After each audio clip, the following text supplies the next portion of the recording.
What's up, everybody? Welcome to the SixPack Lab. This is your host, Jonny Catanzano.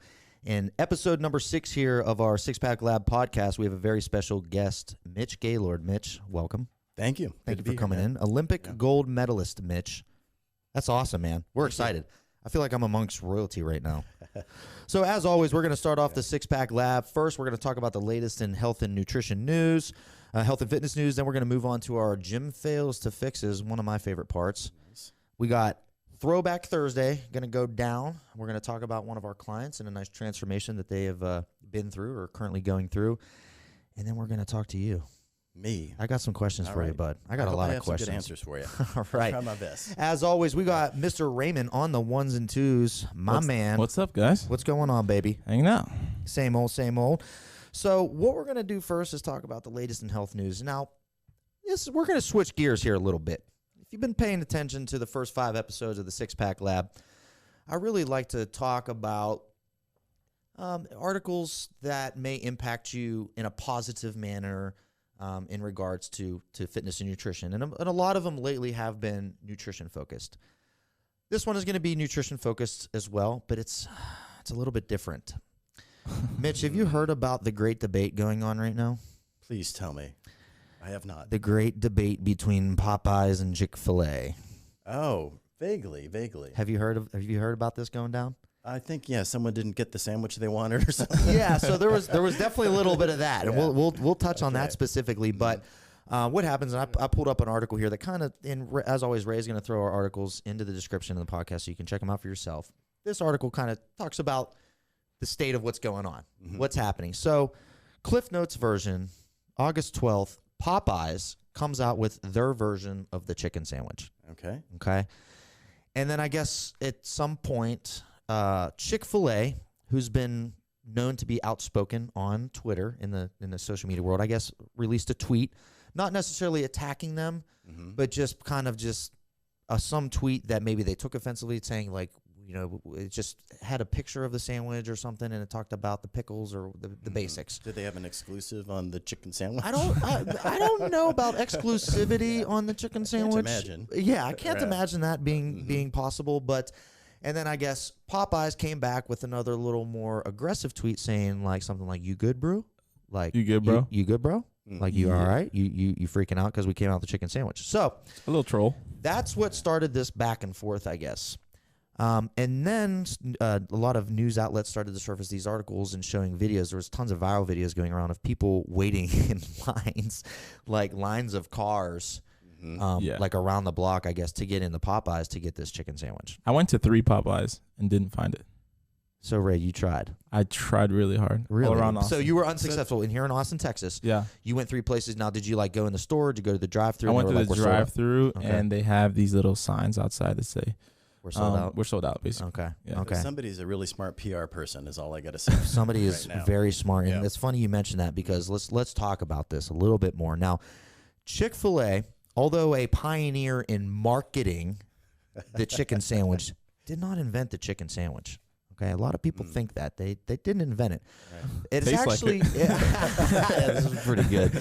It's actually traced all the way back to 1936, around that time, by a food journalist for Ebony magazine, Donna Pierce. So she traces it back that it was, it was created amongst the African American community. So it was an original sandwich from like 1936. So Chick-fil-A didn't create it, didn't start it, but they were very good at marketing. Hey, if you want the chicken sandwich, we're your squad. Why don't you go ahead and come and get it from us? So all these stories are surfacing, and there's this great debate. Chick-fil-A, Popeyes, people are waiting in line. So Ray, they're sold out. Yeah. I wake up on, I think it was Monday morning. I get this on my news article in Houston. A man brandishes a weapon when he's told they no longer have the Popeyes chicken sandwiches. It has gotten that real, people. Oh, so, all right. So now that's all the way. So that's the current state of the business. But like literally, they're sold out or something. Me personally, if I'm gonna get a chicken sandwich, I live in Austin. I'm going to Fly Right Chicken. Have you ever been to Fly Right, bro? No, I haven't actually. They put fresh sliced jalapenos, the whole wheat bun, and then they put this like kale slaw on top. Crazy. Chicken sandwich isn't healthy, and we're going to talk about that. So if you're going to, pick one, try one. Maybe try that one. It's actually pretty good. So I haven't had the Popeyes. I can't vouch for it. I've had a chicken filet sandwich. They're okay. I mean, they're good. Personally, I think I can make a better one at home. Yeah, absolutely. Probably a healthier one too. So Yeah. let's break this down a little bit further. Let's talk about the calories. Let's actually talk about how this is going to impact us. I'm guessing it's deep fried. It is a deep fried chicken sandwich. Gotcha. So let's first preface this. This is not something we recommend. If you're looking to lose fat, if you're looking to improve your overall health, or if you are doing that, don't eat fried chicken sandwiches. It's not recommended. Some solid advice right there. Right? That's why I'm here. I sit here because I'm just kidding. So I see the plaque up there. yeah, that's why it says fried chicken specialist. So you obviously don't want to make this a staple of your diet if you're looking to lose fat. Now, that doesn't mean you can't have one. If you fit it into your daily calorie intake and ensure you're still at a maintenance or a deficit level, you can still progress. That said, they're not good for you. They are deep fried. They are cooked in oil. They are coated with batter and loaded with sodium. So for reference, Popeye's chicken, and this has been confirmed, they actually don't have it on the website yet. I was looking at all their nutritional content of all their sandwiches. The chicken sandwich is not on there yet, but I found another article where it was confirmed that their sandwich is 690 calories. One sandwich. One sandwich. No fries. No fries. So you add in the fries, depending on the size of fries, you're easily at 1,000 calories. Easy. Damn. For most people, that's half the day, if not more. Right. Okay, so keep that in consideration. It also has, I looked up their chicken tender sandwich at Popeyes has about 1,750 milligrams of sodium. So I'm figuring it's going to be somewhere in that ballpark. That's an entire day's worth of sodium. So keep that in mind. Chick-fil-A sandwich, 440 calories. Oh, yeah. Okay. So we're 250 calories less in that sandwich. And it breaks down. They have their information listed. 19 grams of fat. That's high fat. 40 grams of carbohydrates, 20 grams of protein, and 1,350 grams of sodium. So from that standpoint, chicken to chicken, Chick-fil-A wins. It's less calories. You can get more. You get more. I mean, I could eat 1.5 Chick-fil-A sandwiches for one Popeye's chicken sandwich. But they did say it tastes a lot better than Popeyes. Oh, Ray coming in with the devil's advocate. But it's better. I'm going to have to go try it. Yeah. I mean, to really make research. Yeah, for research purposes only. Yes. So I will compare it to chicken filet, and I will compare it to Fly Right chicken for you Austin locals. I don't know where they. Lucy's is pretty good too. Lucy's a good bit. If you haven't had Fly Right, bro, it is so freaking Where's good. Fly Right? Where's that at? There's one here on Burnett Road. There's one down on East 7th Street, and I only know this because I've been to both of them. Undercover. So for a while, like my one cheat meal a week, literally, like I would go to Fly Right, get a large fried chicken sandwich. Yeah. Also, don't know if you've had it, Shake Shack, dude. Their fried chicken sandwich. I've had that one too. I always just get a burger there. Yeah. Well, I know. One day I went in for the real cheat meal and I got the burger and the fried chicken sandwich. Oh, okay. You know, nice, because I can. But it was good. It was good. Right. So, anyways, let's talk about Johnny's thoughts on this real quick. We'll move along. As a cheat meal, as an occasional thing, sure, you could have one of these. Just be smart about it. It's probably not something you want to do more than once a week, for sure. Right. Think about the total calories. Think about the nutritional content. It's very poor nutritional value. You're not going to get a lot of fiber. You're not going to get a lot of vitamin A, D, C, E, K. You're not going to get a lot of your micronutrients, your minerals. You're not getting that from a fried chicken sandwich. It's very calorie dense, meaning you get that chicken sandwich is about this big. And like we said, with that and a fry, you're at half your day's calorie intake. And it's not that much food. And it's not very filling. It's highly processed, very low fiber. You might eat it and it's going to taste good, but you're going to be hungry again in about an hour and a half. 2 hours. Yeah. Me, about 20 minutes. All right, so that's the great debate, Chick-fil-A versus Popeyes, latest in health news. Now, Ray, let's go ahead and move on to gym fails and fixes. I got 2 for us today. Now, Mitch, I always try to make sure our gym fails and fixes. First, let's gym fails and fixes is we view a video of somebody doing something either in the gym or at some sport. So for you, I found something related to gymnastics. You'll find a lot of fails. I found a lot, especially on high bar. I tried to keep it short and sweet. But this is lighthearted. We're only here to analyze the video. Gotcha. And then help give this person some suggestions on how they can avoid making the same mistake. We can make fun of them a bit. So this one's real quick. Make sure the volume's up, and we'll go ahead and play this one. This one I enjoyed thoroughly. For sure. Let's hear it. Ready.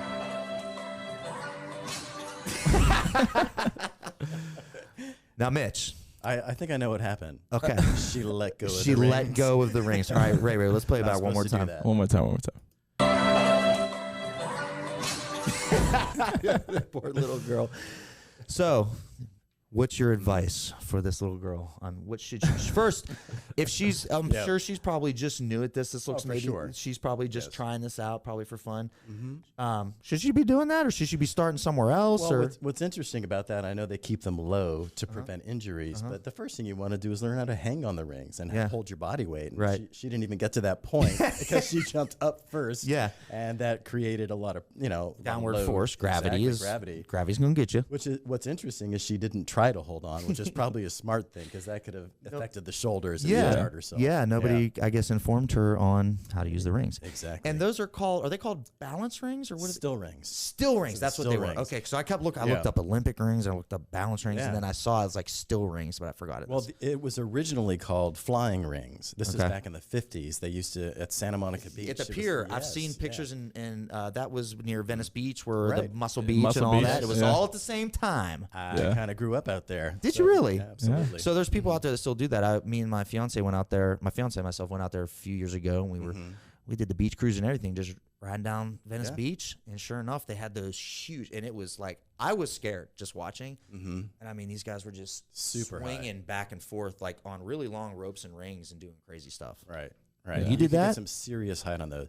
I almost had my first major accident at that beach Really? because I was a young dude who knew how to flip and twist in the air, Uh-huh. kind of like the guinea pig. Like, oh, let's have Mitch do this. And that's when I first started out. And some crazy beach guys, older guys, were there. Hey, you should try a triple back. You can do a double. Let's go for 3. I had never even thought of it. Didn't want to do it. Seems like a linear progression. Exactly. Just jump right in. And, I went up there and I had zero fear back then. Zero. Right. Because you just don't know what can happen. But anyways, I did the flip and I, for some reason, let go of the tuck too early. And I remember seeing blue sky. And then I remember panicking, this isn't right. Right. And they actually caught me. 2 guys. Mark Davis is one of the guys. And I don't remember the other. But they actually caught me about 2 feet off the ground. And I was headed for my head. Really? So it could have been lights out. And And you were God coming knows down what. from like how far? Probably, I don't know. I don't want to exaggerate, but I would guess 20 feet. I definitely Yeah, believe it's that's for 20 sure. These feet, things yeah. are high, dude. Like Yeah. You get really high up there. the in middle there, of yeah. it where the things hang from, it looks really high. But then when they swing all the way out, they're like way out Yeah. there. And I was like, is that Right. even like legal? Like, it's just like, it looks so scary. Let's move on to the second video, Ray. Let's see what we got for number 2. All right, let's check it out. All right, make sure the volume's up on this one too. Yep. We can Go back to the beginning. Ooh. Oh, Yeah. let's run that one back one more time. Always got to see it twice. Okay, looks like we have an equipment failure. Total So, equipment failure. Mitch, what do you recommend for somebody that now he looks like he's doing an upside down inverted? What's that called? He's just hanging right now. He's He's ready, just- he's this is ready called to a do a hang? kip. He's going to do a kip to come up on the top part. Okay, so you he's use gonna that to, you get in a pike position, Okay. and then you're going to kip up and to then get to a and then support up. position. Okay, Yeah. okay. So when he did the little kip, it looks like equipment failure. Total equipment failure. Okay, what do you think's below him? I'm guessing you got a foam pit down there or crash Okay. pads. Cause I hope. You can hear him. Yeah.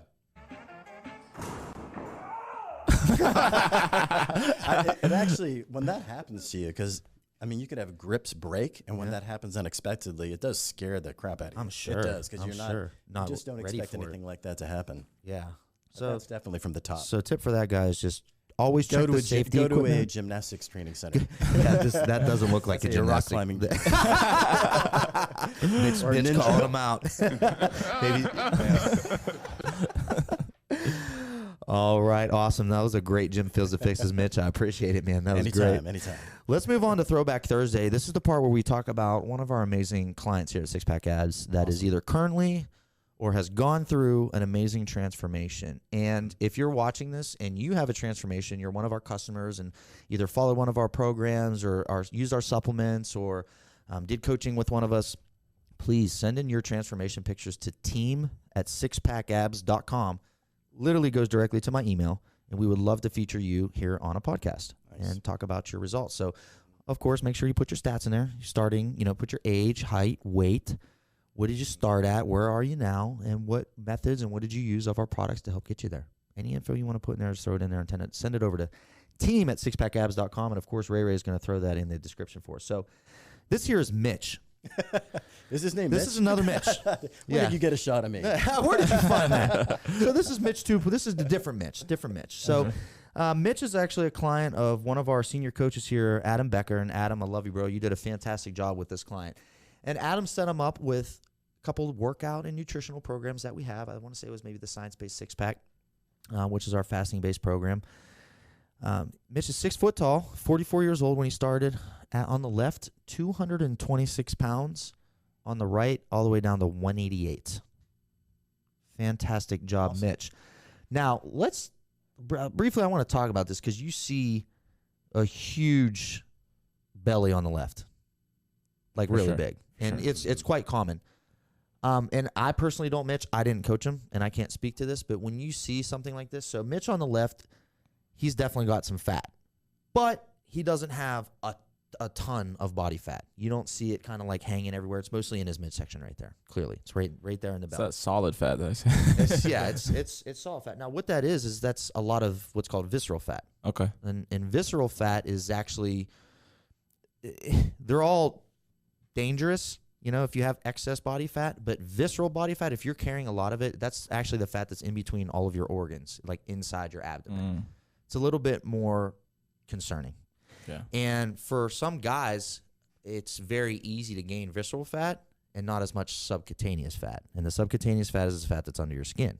The outer layer. And, the outer layer. And for a lot of people, everything, no matter what you do, it just goes right to the midsection, especially for men. Men over 40, right? Over 40. Yeah. It's very common. It's very that's usually for men, that's the place they store it, is midsection and lower back. Now, a couple other things are going to affect what you see there on the left.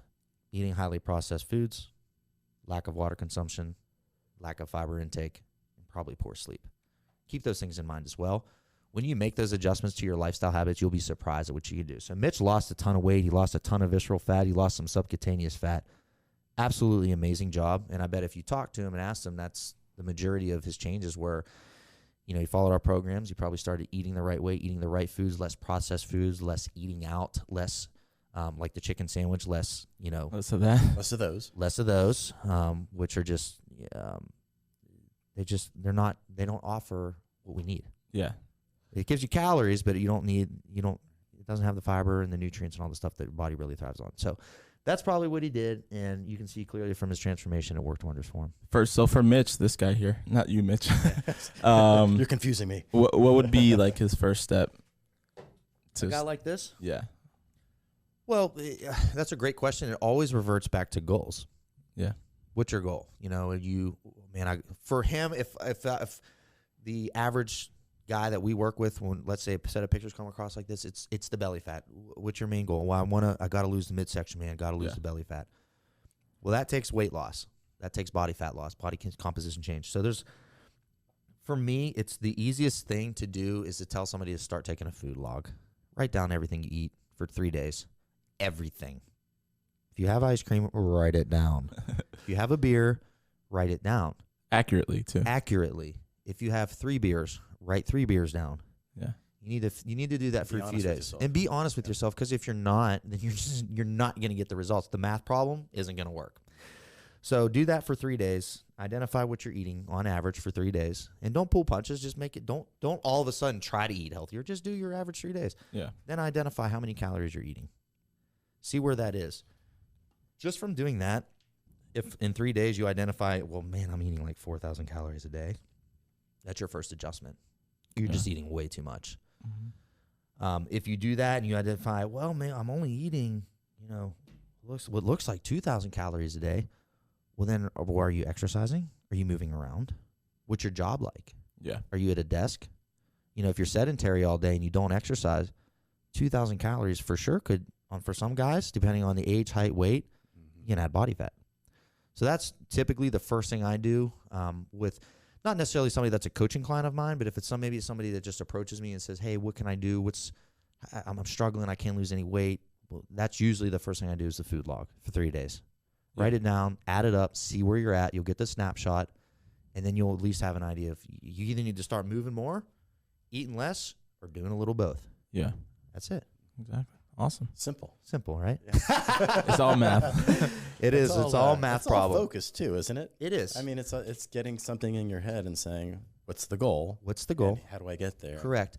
And that it path. for some people, you want to talk, and you got to hammer longevity into the brain, Right. because everybody wants. Well, I want that. I want what Mitch did in 12 weeks, or however long the time frame was. I want that.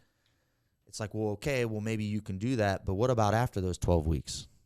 What are you going to do then? Well, let's say we get the weight off. How are you going to maintain it? Like a lifestyle rather than diet. Exactly right. I'm learning from you. That's it, man. You never want to approach something like that as like, and that's just what it is. People are like, I got to get on a diet, or I need to just don't approach it like that. I need to make some changes to the habits in my life. Do you find with your clients that once they achieve their goal, that the high intensity motivation goes away because there's no motivation in maintaining it? Like, do you see the excitement go away? Not typically. If they're positive, if they get the results that they were kind of wanting, it's so I'm all about numbers. And I had at one point I figured out I had like 174% retention rate, meaning that 174% of people would buy into coaching with me and then repurchase, meaning that they would stick with me. So I would get them some results, and they're like, "Holy shit, I want more. Let's keep it going." Let's keep it going. Right. And I found, and I did see that the majority of people that put the effort in and made the slight adjustments and got the good results would stick around and want more. Well, man, I lost a lot of that midsection, but I kind of wish my shoulders were a little bit bigger. Yeah. Literally, and it's those type of things. I And also lost a bunch of my muscle. Yeah. So I kind of want to build more muscle and that sort of thing. So, yeah, it's the guys that kind of never really adopt, hey, this is a lifestyle change, that usually do the 3 months and then they're out. Yeah. And that's okay. And even those guys, I'll get results, but probably not what they really wanted, because I never really had them fully engaged, fully committed. Or they'll slip back into their old ways. Hence yo-yo dieting or Correct. whatever people Yeah. do. And that's what I explained to everybody. It's like, look, I'm not expecting you to completely overhaul and change your habits in 24 hours. This is the average person. It's like 28 days. It's like 28 to 60 days to form a new habit, depending on what it is. It took you years to build. Yeah. So like, it's just like, man, okay, this is what we need to do. We need to do all of these things, and we're going to start working on these things, but you're going to mess up. You're going to eat too much one day. You're not going to work out one day. You're going to hate me the another day. It's going to happen, It's the but process. it's the process, and it's there's a learning curve associated with it all. Yep. If you do the little things all throughout your process, then in the long run, you're way better off. At least that's what I've found. So Mitch, other Mitch, Yes. fantastic job. Great job, brother. Awesome. Also, Coach Adam, shout out to you, brother. Awesome job. All right, now let's get to Mitch 1.0. Let's talk. I got some questions for you, buddy. All right. All right, so Ray, why don't you first pull up that first clip there? Yeah, let's do it.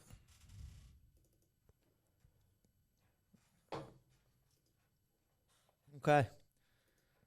Let's see what we got here. Have you seen this? A few thousand times. Okay, just making sure. All right. So this is one of the ones I found, but this is just, I guess, the '84 Olympic Games footage. Yeah, it's kind of a montage. And it's all of you, correct? This one is yes, because it was a gift somebody gave me. So somebody made it for you? Yeah, they worked at ABC at the time. And this was the '84 Games were in LA. Correct. Okay. Yep. And prior to that, how many times had they been in the United States? I think once it was in Los Angeles in 1932. Prior to that, yeah. And then maybe a Winter Olympics. Okay. Wasn't there a Winter Olympics in New York? Albany? No, that could have been after us. I'm not a historian by any means. I think Lake Placid there was maybe or something. Yep, that's where it was. And I think that was before us. Uh-huh. Yeah. So, and this is all your actual footage from those games, right? It is. Okay. Perfect. Yes. And you guys won gold. We did. Okay. It was awesome. And you weren't supposed to, right? No, we weren't. Never had been done by a men's team. No, it's the first time. I think the experts predicted that we can get a bronze medal. Okay. Because we had home court advantage. It was in the United States. And that's as good as they thought we can do. And we thought a little differently than that. We thought, well, we're not going to, limit ourselves for a certain medal. We're just going to do the best we possibly can and see what happens. Go for gold. Yes, we're going for the gold. That's what this is all about. Okay. And after the first day of the competition, which is called our compulsories back then, which is kind of like figure eight. This is you right here, right? Yeah. That's sick. That's so crazy. Fun stuff. Nails the landing. Just nails Slide it. hop. Slide hop. So you would do all the different events? We had to back then. You had to be an all-around So gymnast to pommel get on the horse, team. parallel Yes. bars, Yep. the still rings. Still rings, no flying rings. Uh-huh. Yeah, high bar, vaulting, floor Okay. X. Okay. Now, Ray, go ahead and pull up that second clip. Now, I got another clip here, and I couldn't Yeah. remember if you did this in the Olympics as well. Mm. But Mitch actually scored a perfect 10. I did. You're one of the few guys. So you did it in the Olympics, too? I was the first guy to do In it. the Olympics, okay. Yeah. So I found this footage. This is, I guess, is this yeah. Olympics? It's pre-Olympics. Okay. It's the trials, actually. Okay, this is the trials. And Yes. this is here. This is the Gaylord 2. Scores a perfect 10. Yeah. And I think I remember you mentioned this to me before. They no longer, you no longer can get a perfect 10, right? No, they changed the judging system now, so Okay. it's not on a 10.0 scale, which I think is a big mistake, by the way. Yeah, I mean, if I'm sitting at home watching That's on why I did TV, stick. oh, nailed it. Okay, so that's Too easy. So that's the last guy score. Man, Yeah. how long ago was this? Because they don't even have electric scoreboards. No, I'm just kidding, Mitch. 1930. I'm just kidding. Oh, there it is with the perfect 10, sponsored by McDonald's, ladies and gentlemen, as well. I think they were our sponsor back then. I You saw saw that at the Okay, bottom. They were. Yeah, it's Yeah, fast food, gymnastics, it all goes together, right? okay. Yeah. Yeah, see right there at the bottom. Oh, you're right. Yeah. Good Oh, eye. Sponsored by yeah. McDonald's. Yeah. They've always had their hand in everything. So 84 Yeah. Olympics, you guys won the gold. So you went in, you were underdogs essentially. Yeah. What was the reaction like immediately after?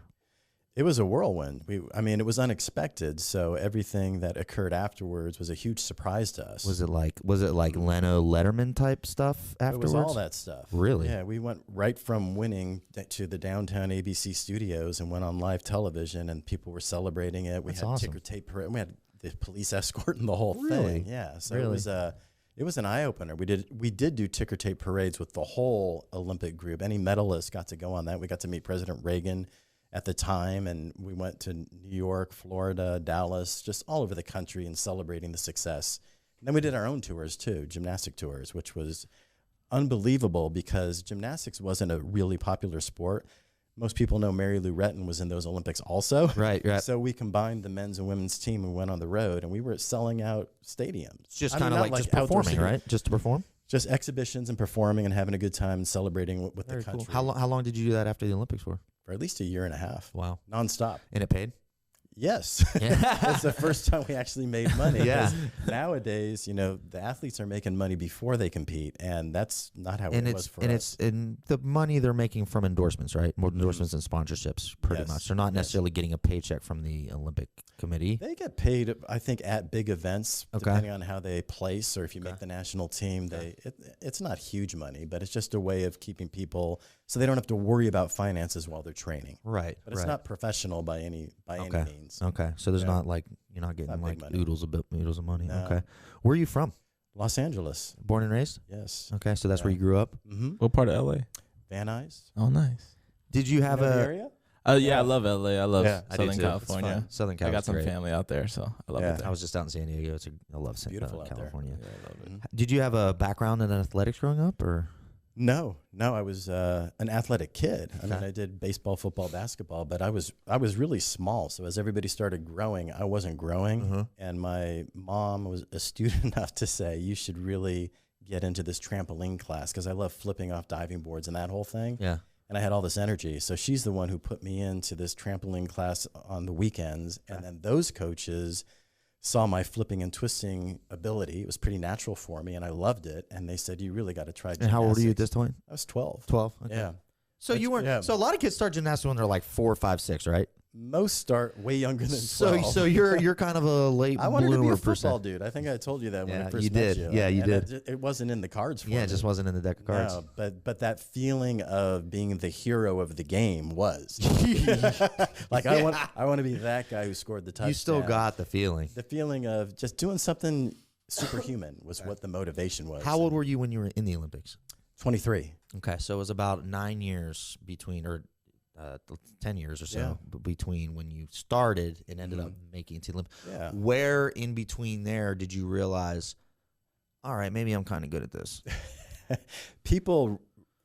told took notice of me pretty early on because I could flip and twist, like I said. And those are the big tricks that people were like, wow, I can't believe you just did that. Right. But I had zero basics, zero fundamentals. I wasn't classically trained. I wasn't the guy who started at 5 and 6 years old in a program. Right. So everything was circusy. And people recognize, oh, he's really good, but he'll never place in the top 10. Unorthodox per se or something? Completely unorthodox. So to put it in perspective, I think I was recruited by 2 colleges after high school, and I won the LA City Championships. So like I said, people knew who I was. Yeah. But I wasn't the one they wanted because I lacked all that other stuff that they felt could take you to the real high You weren't levels. bred for it or whatever. Yeah. So to answer your question, I knew I had talent in high school, but I also knew I didn't have the background that I needed or the fundamentals and the basis to take me to the elite level. Okay. So the thing clicked in my head at a very turning point kind of competition. After high school, I went to New York for the Junior Olympic Nationals. And that's the first time I competed on a national level. It's all local city stuff. And so I got completely intimidated because I recognized people that were in there. I go, that guy's in that magazine, you know, he's the best in the country, blah, blah, blah. And I choked, completely choked. Yeah. And I realized, you know, this is a head case thing now. Yeah. And they took the top 12 of that competition to stay for a 2-week training camp with all the head honchos of USA Gymnastics because that group is going to be groomed to go on to the senior level. Right. So guess what place I took? 12? 13th. No way. 13th. So I could laugh about it now, right? Right. I was devastated because I made so many mistakes. Yeah. And that was kind of what clicked for me was, wow, if I just messed up on 10% less than I did, I'd be on that top 12 team. And I do have that ability. And so it's a big turning point for me. So the next year, so it was like next year was the 80 trials for the Olympics. And then you turned it on after that. Turned it on after that, and it went rapidly. So 80, I was 12th in the country on the big boy team, not the junior. Yeah. And then 81, I made the alternate to the World Championships, and then 82, I don't even remember what place I was there.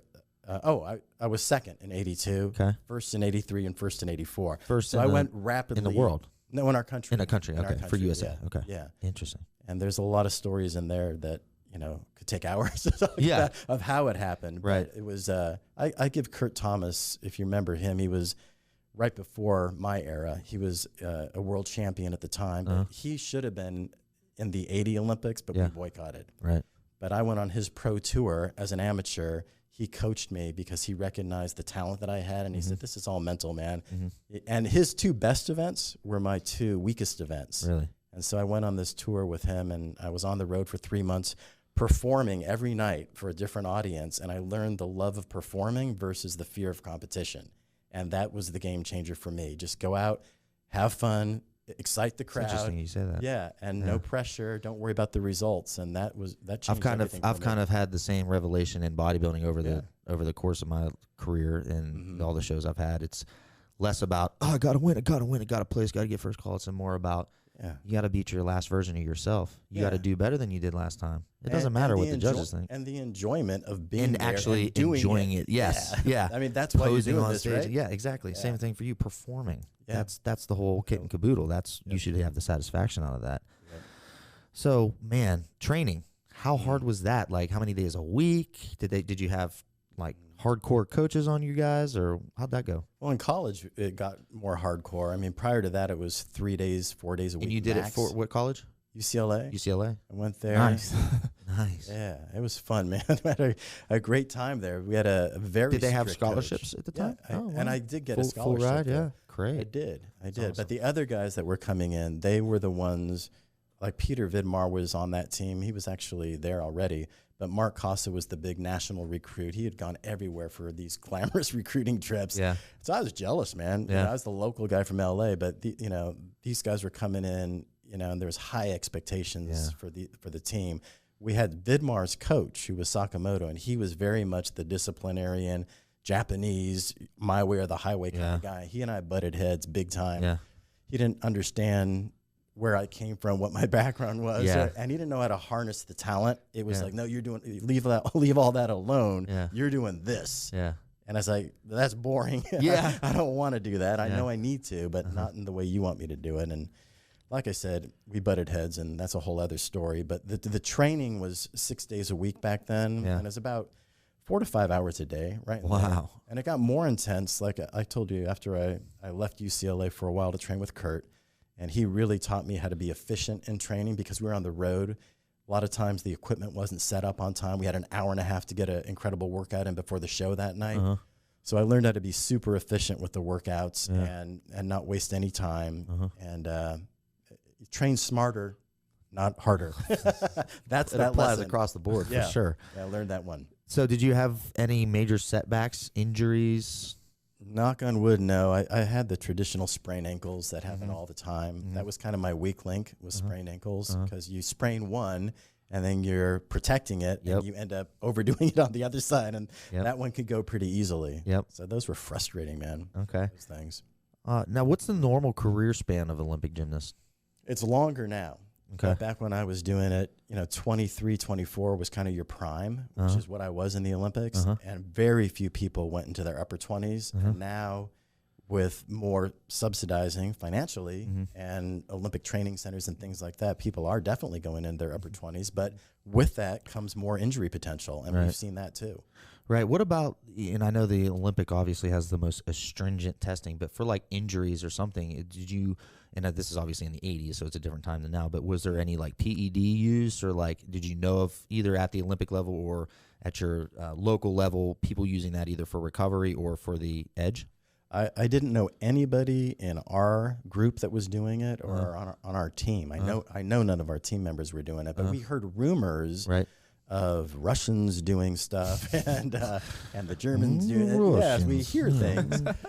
But by 84, they started drug testing everybody at the Olympics. I think we were the first Olympics where it was mandatory drug testing. Yeah, so pretty serious. It was serious stuff. Yeah. But it wasn't that rampant in gymnastics. You didn't want to get big. Right, and that's the thing. I wasn't sure if maybe for like a recovery or injury thing or... I wasn't sure. There wasn't... And again, this is the 80s. It's a little different than nowadays. Who knows what they're doing nowadays. Now, the big thing back then was this electronic stimulator that we had heard of, where it made you stronger, quicker, the recovery time, whatever. And that's what we heard Russians were doing. They had all these machines that they were hooking up. Kind of like a TENS device? Yeah, it's like commonplace now. Okay. Who knows what it was back then? Rattlesnake oil is what that is. I think I agree with you on What that. does one typically get into as a gymnast after, like when you're done? Like, let's say you're in your late 20s and either injuries or you're just kind of like, where they're like, we don't need you anymore. Most everyone goes back into the gymnastics world. They open up gyms, or they're coaches, or they're part of that whole culture and community. Yeah. My path was different because of the notoriety I got, and I ended up doing movies and TV shows and speaking and all that kind of stuff. Movies. So I did not know that. Yeah, I did not know that. Let's talk about that. Well, I know you did some speaking. You did a little motivational speaking. TVs and movies? I did a movie called American Anthem. Okay. Which was, you don't recognize it, do you? I don't. I'm a movie guy too, and I don't. Oh my God. 80s movie? Watch it. Yeah. Okay. Albert Magnoli, who directed Purple Rain. Okay. He had just come off of that movie, and he wanted to do this gymnastics movie, and they were originally going to hire an actor, a real actor, for it, and have me double the actor, because he had seen the Olympics. He was studying all gymnastics. So you were just going to do the moves, and he was going to do the face. Yeah. And so I met Albert, and we started to talk and everything. There it is. Is it right here? Yeah. 86. Okay. Yeah. And anyways, he decided that I was perfect for the role, and they put me in acting class, and I met Janet Jones, who was the actress who co-starred with me. She was from Pink Flamingo, was her big movie before that, and Chorus Line. And okay, I know Chorus Line. Yeah, I know that one. That's how this all happened. Okay. It wasn't a huge success at the box office. And this just is you on the cover here, right here, right at the top. What's that? That's you on the cover, right? Go up. Yeah. Go up. That dude with the six-pack. Yeah, that ripped, handsome, guy. young-looking fellow. Look at that picture. Who ate chicken sandwiches all the time. This is quintessential 80s right here. Totally Look at those feathered bangs, dude. Like, can we get those back? Can you? Just reminded me of Dodgeball with Ben Stiller. It's got to be the hair. That's a great movie. It is hilarious.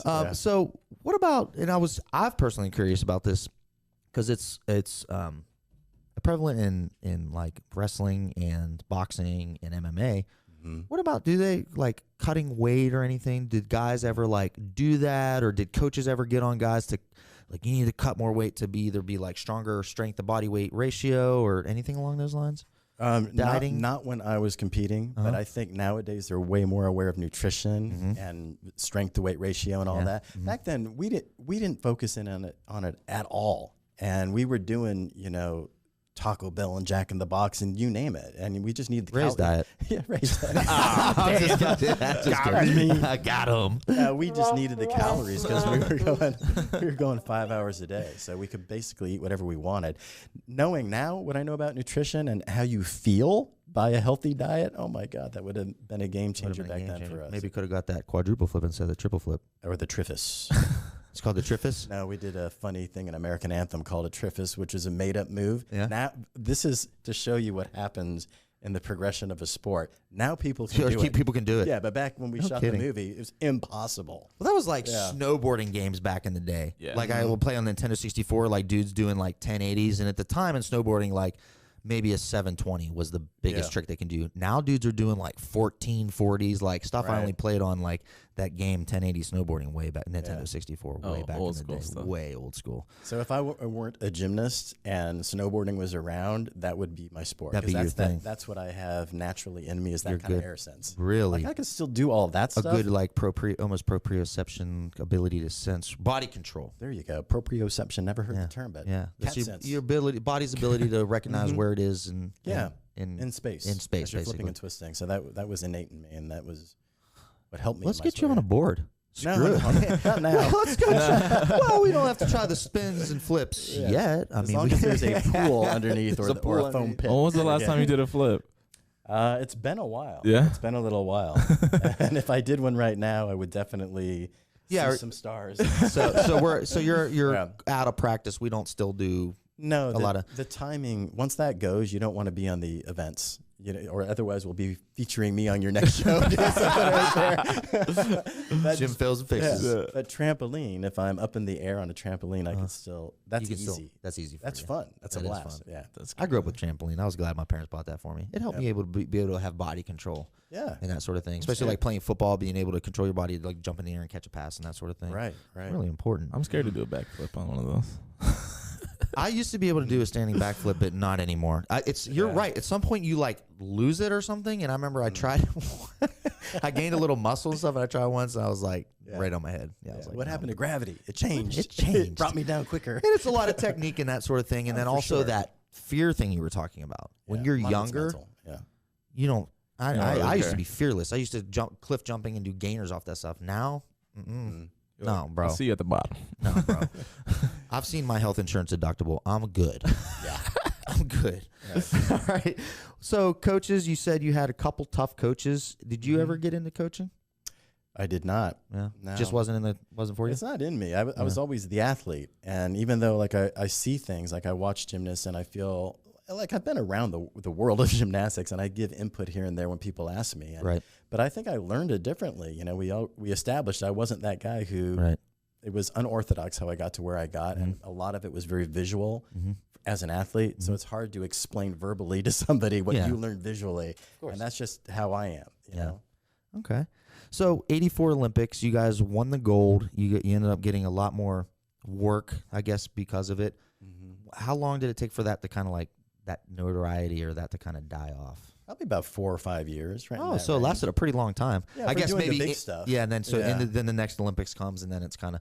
Did you no desire to get in the next Olympics, or you were just kind of done? I was so done. You're done. My body hurt a lot. Body was done. What about your teammates? Any teammates? One of them did? Yeah, Tim Daggett stayed in, and he was a couple years behind us in age. So he actually ended up getting very badly injured by staying in too long. So he shattered his leg on a vault, and for me, it wasn't so much physical as it was I never wanted to be one of those athletes that stayed past his prime. Like I knew intuitively it wasn't ever going to get better for me than what happened in 84. It was beyond my wildest expectations of what happened there. And I'm good. I'm good. And I don't want to You were happy, satisfied. Yeah. And longevity is a goal for you.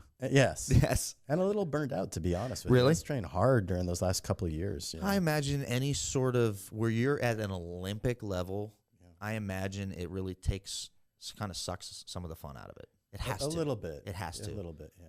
Like, I would imagine that after a while it would kind of just get a little monotonous and you want to move on. Yeah. Now, let's talk a little bit about behind the scenes. This is what I was looking forward to. You were an Olympic gold medalist. Yes, sir. What were the ladies like?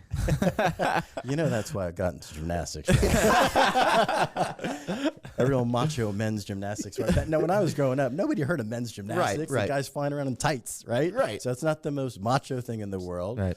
But I like to feel like, what we did in '84 made it a little more acceptable for young kids growing up. Hey, I look up to what those guys just did. And that was kind of a cool thing. Yeah. But in Los Angeles and after the movie wasn't a huge success. Okay. I kind of said, I think I missed out on a little partying thing. Let me go explore that a little bit. Yeah. Because it is the 80s at the time. It's the 80s. And it's LA at the time. It's a requirement. And so you go down the Viper Room at all or any of it? I did, yeah. Oh, that man. was Johnny Depp's hangout. Yeah, right? I hear about those in the songs. 2020, Viper Room, I know them all. So the good thing about being semi-famous at that time is you get them free everywhere. Yeah. And yes, the ladies know who you are, and that happens. And this is what I'm talking about here. So we'll keep a PG. Yeah, we'll keep it. We'll definitely keep it. So I mean, it's just you're famous. You won a gold medal, and you're in something that's kind of gaining a little bit of notoriety. But so you could just kind of walk into bars, and a lot of people will just recognize you know who you were at that point. I never had to put out much effort to talk to women. That's good. If they recognized me, they came up to me. How'd you meet your wife? Well, that's years later. Years later. And so she knows all about this time period. Yeah. Now, the truth is, I mean, in all honesty, I'm more of a relationship guy anyways. I'm not surfacey. I was not a player, but I explored some of it. It was fun, and then got in mixed with the wrong crowd at one point. You got to get your beak wet, see what it's like. Exactly. And everyone's got their story of that, and that was my time period, was late 80s is what happened to me. I'm writing a book. Are you? So I am. Let's talk about what's going on now. What's going on in life now? So you're writing a book. I'm writing a book now just because there's so many lessons in the life story, not just me as a young kid going to the Olympics, but it's also a cautionary tale of what can happen with fame and the wrong paths you can go on when you stop staying true to who you are. And I think there's common themes through all of that. There's lots of ups and downs, but there's great lessons learned, and I think we all learn from them. How far are you through it or writing it? I just started. Really? I literally just I'm started. Very interested I've thought of it for 10 or 15 First book? years. Yes. First book? Very cool. You going to self-publish, or do you have somebody helping? Or I'm going to self-publish. I tried to do it like 10 or 12 years ago, maybe more, maybe 15 years ago, where it was with a high-powered agent and this and that. And it was the wrong approach. Yep. And I met with all the head honcho publishers in New York. And they all said, ironically, if you want to do a fitness book, we'll do one right now. We'll sign a contract. I'm like, fitness? I was a gold medal gymnast. Right. I'm not in fitness. What do you think I am, a trainer? Actually, it's got to be 20 years ago now that I think about it. Yeah. But ironically, like life now, my wife and I, mostly my wife. How long have you been married? 13 years. Nice. Congratulations. Yeah. Thank you. Any kids? 2 kids. Young? 2 young kids. Grown 9 up? and 10. And I've got 3 older ones from a prior marriage. They're all out in California. Okay, cool. But Congratulations on that. Thank you, yeah. It's great to have a good family. It's awesome. That's great. Yeah. What else are you doing right now? You guys own a couple locations, Yeah, here in Austin. Yeah. What are they called again? The Lagree Studios. Okay, Lagree. And why don't we spell that for the viewers? It's Lagree. Lagree. The guy is French. Le Français. Je m'appelle Jean. Comment allez-vous? Yeah, he invented the megaformer, which is kind of a evolution of the reformer in Pilates. Okay. My wife did this workout to get back into shape years ago, and then we moved to Texas and couldn't find it, and kept coming back and forth to Austin. We're like, let's do this. So they had these kind of out in LA, and you guys were like, let's bring all it over LA. Texas. There's probably 300 licensees. Wow. Lagree, but they're not called Lagree. It's all pure Pilates this or platinum that or core whatever. Okay. So here we are. There's me, by the way. There he is. Yeah. So there's the Megaformer. Yeah, we have Megaformers and you also use VersaClimber, which I've used those for cardio, and they are VersaHard. Yeah. So I'm super, super proud of my wife because she really runs this thing, and this is all her vision, all of the way she wanted to look upscale. Shout out to the wife. Shout out to Valentina. Very proud of her. And we've got 3 of them now out here. Then we 3 locations. Yeah, the first one was not even 5 years ago. So Hill Country Galleria. Hey, 3 locations, downtown. 5 years. That's attaboy. Yeah. Good job. Well, like I said, she manages all that, and it's all her stress. Congratulations to her. Now, for the first year, I did a lot of training there. Okay. There's only me and another trainer who did all the coaching. Okay. And now we've got about 25 certified trainers. Really? How long are the classes? 45 minutes to 50 minutes. If you do Okay. the Mega Versa, it's 50. Okay. If you do straight, we do a straight 30-minute Versa class Okay. now because people Can want to somebody do a drop-in if they just want to try one out? Absolutely. Okay. And they can pay per class, or they can buy a couple packages, Yeah, we do like or whatever. a 1 week fee, not free, but 1 week fee that you could come as many times as you want, try the different workouts. Okay. We're very open that way. We just want to expose people to it. It's Right. the cool thing about it is there's zero impact. I mean, that's the coolest thing. Longevity. Longevity. Yeah. And So we you're do- getting yeah, cardiovascular training plus resistance training in this, correct? absolutely. So best of both worlds, And prevent it's- cardiovascular disease and osteoporosis. Absolutely. And it's you, fun. You do It's some of the fun. classes too? I do. I have my Do you standard. teach some of the classes? Once a week now. Oh, Once if I'm a gonna week. I'm gonna come for one, I'm coming for the one you're teaching. You got to like music want from the the pro. 70s and 80s because that's all that stuff. I do. I have my regulars now. I and do. We have a good time. I so. do. That's But awesome. the coolest thing for us is watching people transform. Like when Yes. you showed the guy Mitch, the other Mitch. That's We see that all the time and we love it. It's isn't it so a great rewarding. feeling? That's the It's- same thing. We yeah. get rewarded every day Yeah, with it's our awesome. clients and my platinum clients, seeing them. Mhm. And the big thing for me is when you see their smiles naturally coming out in Yep. pictures, or if you see them come in the studio just more and more excited every Oh, time. yeah. And you It's see amazing. that. You see that with the weight drop and with them feeling better about themselves. The person who came in 3 months ago with a deadened face and like looking at the floor, Like they're bashful. full of life now, Yeah. giving you hugs talking when they to come in. everybody. Yeah. That's a great And they thing. serve as inspiration to To others. the other new members Yeah, so it's or a other wonderful members. Period. culture that That's you- great. That's great. Mhm. And if they want to find you guys, how can they locate it? Just online.